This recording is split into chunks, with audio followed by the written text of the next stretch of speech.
Alright guys, I've arrived to the border of Samarkand, Uzbekistan. It's been a pretty amazing road trip. We've seen donkeys, we've seen cows, goats, all sorts of animals, so this is like we went through farmlands in part of Uzbekistan from Tashkent to Samarkand. So I'm excited. Let's continue this journey.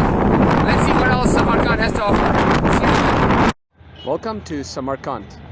Samarkand is a city in east-central Uzbekistan that is one of the oldest cities of Central Asia. Known as Samarkand in the 4th century BCE, it was the capital of Sogdiana and was captured by Alexander the Great in 329 BC. The city was later ruled by Central Asian Turks, the Arabs, the Samanids of Iran, and various Turkic people before it was annexed by the Khwarezm Shah dynasty and destroyed by the Mongol conqueror Genghis Khan.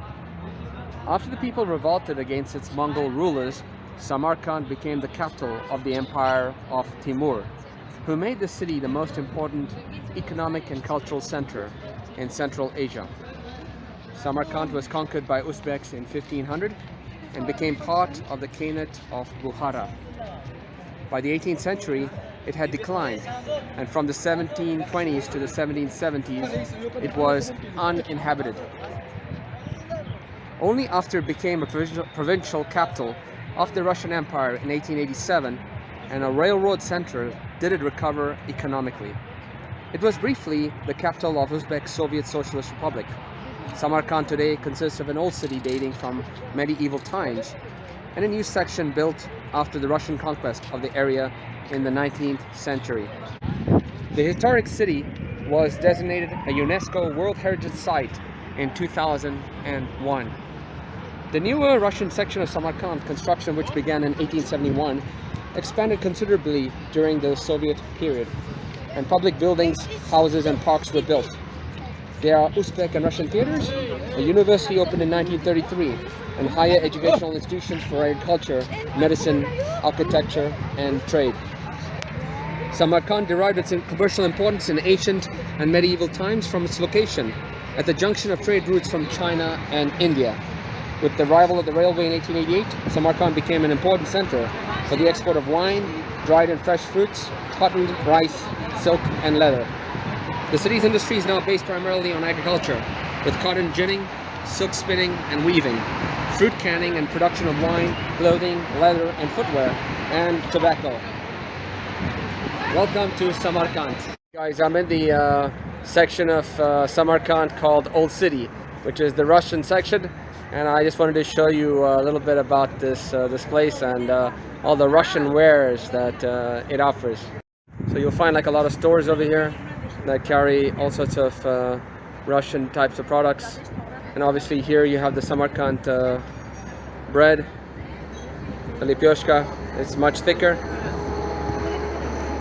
and you've got like a lot of stores here that carry a bunch of Russian different types of foods. So you can see over here they got piroshki, blinchek, toma, chiburek, sasiska, and a bunch of other things, So this is more like some of the Russian foods that they make over here. Okay. Как дела? Like all different types of Russian foods and candies and everything like that. So this is in the old city part of Samarkand. So if you want to buy any imported stuff from Russia, you can get it right here. All the sweets and stuff. Check out all the cookies.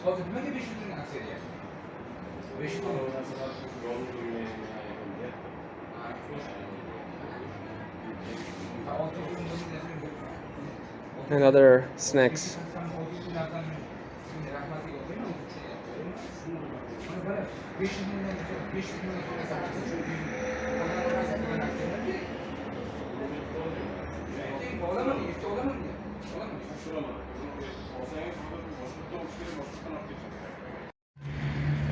So guys, this is a little bit of a section that's kind of Japanese, Chinese square, if you want to call it. And they've got like some really cool little spots over here that are built in the same architectural design as you would have in Japan and China. So this is in Samarkand.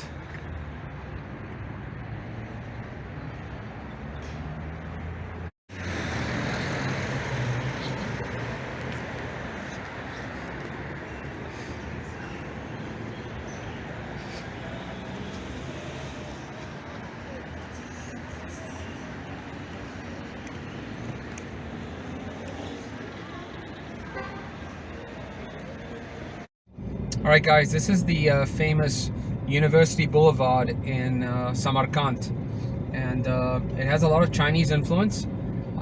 As you can see, like in the parks, there's a lot of Chinese monuments and other statues that have been erected. But it's such a beautiful boulevard. 200 meters at the roundabout, take the second exit onto Register. And you know, it just, if you look at the trees, they're just enveloping the whole street above, almost like angels spreading their arms, you know. So it's a beautiful, picturesque scene. And on hot summer days, if you walk under here, you'll feel like you have an umbrella over your head, you know. So definitely come check this place out next time you're in Samarkand. And it's so clean, but there is a lot of pollution. Definitely, there's so many cars. Honestly, I don't remember Uzbekistan having this many cars when I was growing up, when I was little.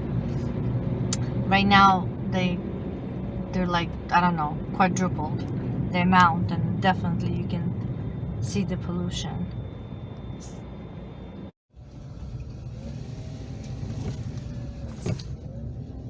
These are the side streets of Samarkand, and they're very narrow, as you can see, and very bumpy. yeah, the roads are not maintained, so you got to be very careful when you're driving. But just check out these, you have these mosques or mausoleums that have such freaking detail and picturesque look to them. It's unbelievable. Alright guys, we're driving through another little section in Samarkand. It's next to the Siob Bazaar, and these roads here are like tiny, like alleys. And just check out these homes that are like all around. Some are in really bad shape, but it looks like there's a lot of multimillionaires that live around here as well, because sometimes you'll find these huge doors and there should be like a palace beyond them.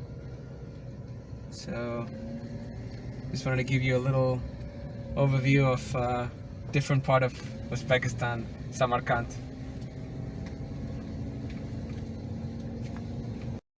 Check out this beautiful landscape over here in the Samarkand mountains in Urgut, Samarkand. I mean, it's amazing.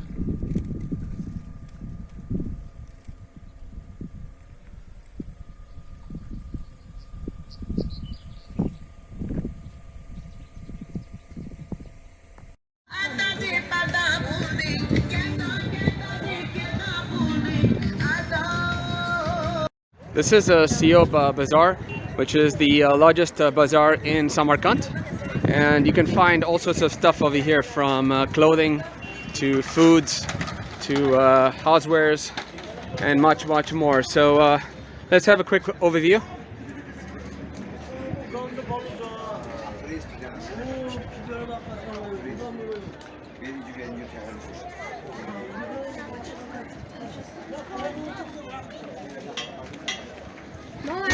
No.